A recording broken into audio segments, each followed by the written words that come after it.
What is up, guys, and welcome back to the channel for yet another week filled with Star Wars.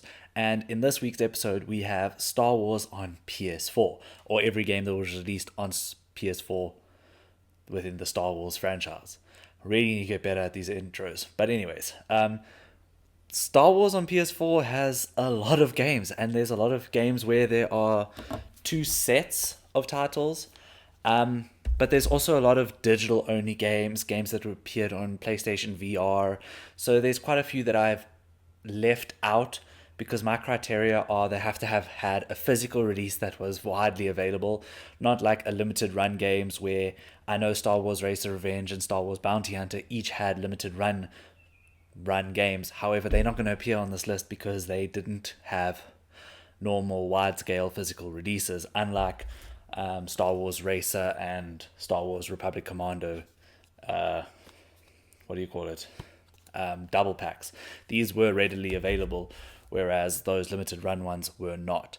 Also, the Star Wars Vader Immortal, I think that had a physical release, but I'm also not going to include that in this video. The digital games that came with my PlayStation 4, including Super Star Wars, I think it was called, Star Wars Bounty Hunter that we've mentioned, and Star Wars Racer Revenge that we also have mentioned, are also not going to be included within this video. So for the most part, it's going to be physical only releases. And then if there are any games, but I don't think there are, that have or are currently on PlayStation Plus as of the time of recording this video, they will appear here, and we have the Metacritic score and price charting prices down in this corner. So if you're ready for the video, let's hop straight into it. Starting off our list is once again Star Wars Angry Birds, or Angry Birds Star Wars, whichever way you want to say it. Now, what's interesting about this game is it's actually been delisted and discontinued pretty much everywhere. So if you happen to find a physical copy of this game, I think that might be the only way to carry on playing this title. The next game that was released in 2015 is a very special game in my own heart. As you can see, I've got my own gameplay going on here. It's two-player split screen, but this isn't what's so important about this game. This is the game that was packaged in with my PlayStation 4. So this is my PS4 bundle, if you want to call it that. And I thoroughly loved this game. I loved playing it online. It was difficult for me at the time. I'm not actually a very good first-person shooter, but I did have a lot of experience with this game, and I did really, really thoroughly love this game, even though it lacked a main campaign.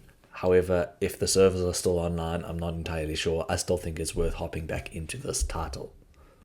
Another game that has appeared on multiple lists thus far has been LEGO Star Wars The Force Awakens. This is the way that I have enjoyed the game on PlayStation 4, as I have got the deluxe edition, which is this beautiful gold covered edition that came with a pack-in buildable Super Star Destroyer, First Order Star Destroyer, I can't remember his name. Unfortunately, in South Africa, we didn't get the one with Finn and his Stormtrooper outfit, which would have been really cool. But nevertheless, I still love my little edition that I got. And I think that this game is good. I just am still confused by its existence. Star Wars Battlefront 2 on the PlayStation 4 is what I consider a success that was delayed. This game was received with a lot of, how do I put this, negativity and controversies regarding its pay-to-win formula. And then EA decided to do something very un-EA-like and fix all of that. And to this day, it has got a very good following and a very good fan base. And it added a campaign, which the first remake game didn't have. So this is fantastic. I love this game. And I think if you are looking for a game to play online that is Star Wars based, this is the one for you. I don't know what more can be said about Star Wars Jedi Fallen Order that hasn't been said already. This game is an utter success. That is all that it can be told as. I love this game so much. My personal experience with it was that I was so scared that it wasn't going to work that I kind of just left it for a while, bought it secondhand, played it for about 2 months, didn't get very far in, and then left it for a while because I just couldn't get into the game.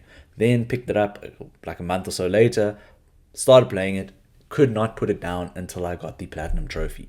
I love this game, and I really think it's something that every Star Wars fan should play.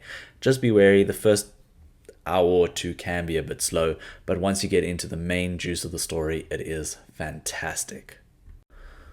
Star Wars Squadrons is a Starfighter pilot game that I think a lot of people were asking for a long time. And yet it kind of just flew under the radar. I don't think enough people played this game for it to actually catch on, at least in my experience or my opinion. I haven't even played it myself, and I think I probably should hop into it. The game scored really well on Metacritic with a 79, which is quite high for more recent Star Wars games. But I don't know, it looks a bit meh. Let me know if you've played it and if it is any good. In 2021, we saw the release or re-release of two sets of two games. I know that's a confusing sentence, but the first of these two sets of games were the Jedi Knight Collection, which saw us get Jedi Knight Academy and Jedi Outcast, which are both really good looking games, and I can't wait to hop into them sometime in the near future. Next, we have the bundle that included Star Wars Clone Commando, which you're seeing gameplay of now, my own gameplay, which is why there are some trophies attached, and Star Wars Racer, which was never released on PlayStation before. Well, neither of these two games were. But Star Wars Racer is a game that I have now recently platinumed, and I thoroughly enjoyed it. And I really recommend you guys check out this bundle in particular because I have experience with it. Last, but certainly not least, is Lego Star Wars The Skywalker Saga. Now, this is every single Star Wars episode, so episode 1 right through 9 in one video game with a massive open world. This is truly an amazing game. It goes a long way to sort of helping the sequel trilogy even become a little bit better, but obviously poor writing can't help everything. I just think this is the ultimate way to experience everything Star Wars has to offer, except maybe the Clone Wars, because it doesn't have anything, well, not too much relating to the Clone Wars, which is unfortunate because I think the Clone Wars would have been a nice addition, but I completely understand why they didn't put it in here. Anyways, this is the ultimate Star Wars Lego game, and I think you should definitely play it.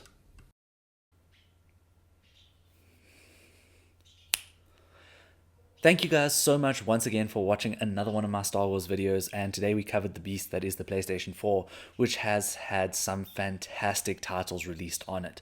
I think some of my favorite are Jedi Fallen Order and Star Wars Battlefront 2, and then I have a lot of nostalgia for Star Wars Battlefront 2015, even though it wasn't the best game ever. I just have a lot of nostalgia as it was my first PlayStation 4 game and the tie-in game that came with my PlayStation 4.